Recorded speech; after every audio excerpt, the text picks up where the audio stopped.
Digital Talent hadir untuk perkuat talenta digital Indonesia.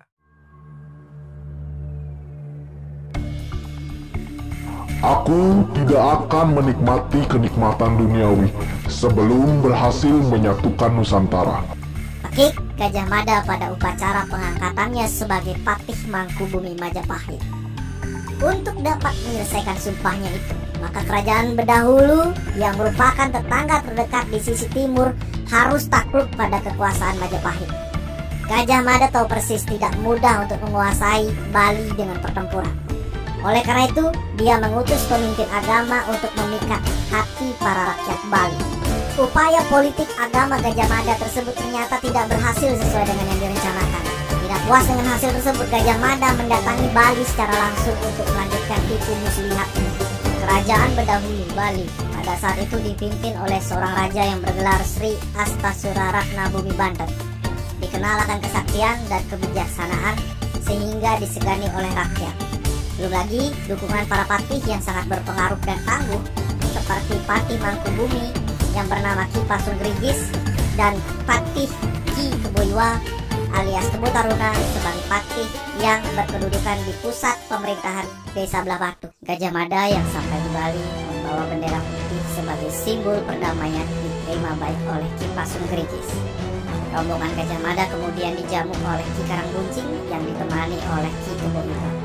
Betapa senang Gajah Mada saat itu karena tujuan utama ke Bali memang adalah untuk bertemu Ki Keboiwa. Ki Pasunggringgis yang kembali dari menghadap sang raja kemudian mengantarkan rombongan Gajah Mada ke istana Bedahulu.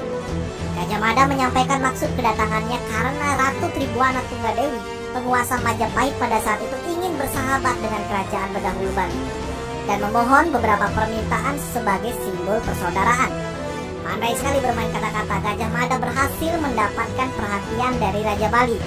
Permintaan dari sang ratu kemudian disanggupi oleh Raja Bali yang salah satunya adalah meminta Keboiwa untuk ditunangkan dengan seorang putri dari Majapahit.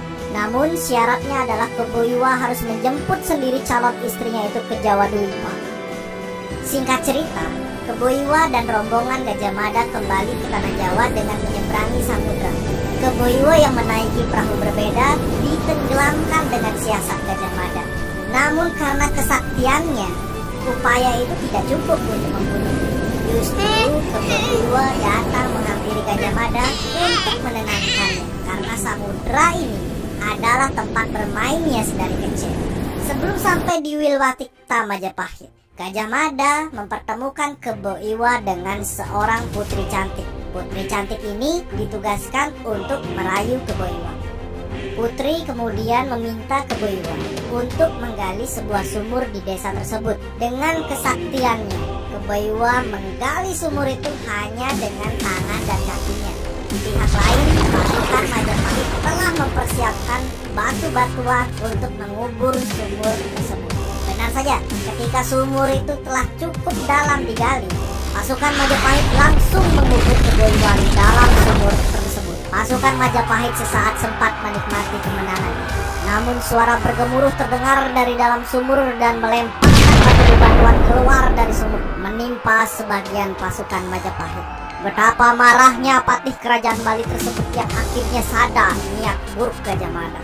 Pertempuran tidak bisa terelakkan lagi. Para pasukan Majapahit kewalahan menghadapi seorang kesatria Bali dan akhirnya tersisa Gajah Mada. Pertempuran tak berkesudahan terjadi antara Patih Keboiwa dan Patih Mangkubumi Gajah Mada. Segala upaya telah dilakukan namun tetap gagal untuk menumbangkan patih kerajaan Bali. Dalam pertempuran sengit tersebut akhirnya Keboiwa paham apa yang telah digariskan Tuhan kepadanya. Namun karena terikat pada janji setianya kepada kerajaan Bedahulu, satu-satunya cara adalah dengan mengorbankan jiwa raganya. Keboiwa memberitahu Gajah Mada cara untuk dapat membunuhnya. Hal ini membuat takjub dari para patih Majapahit akan kesaktian dan kebesaran hati dari Patih Keboiwa. Nah, begitu cerita perjuangan Ki Keboiwa yang menyerahkan jiwanya untuk kesatuan dan persatuan Nusantara.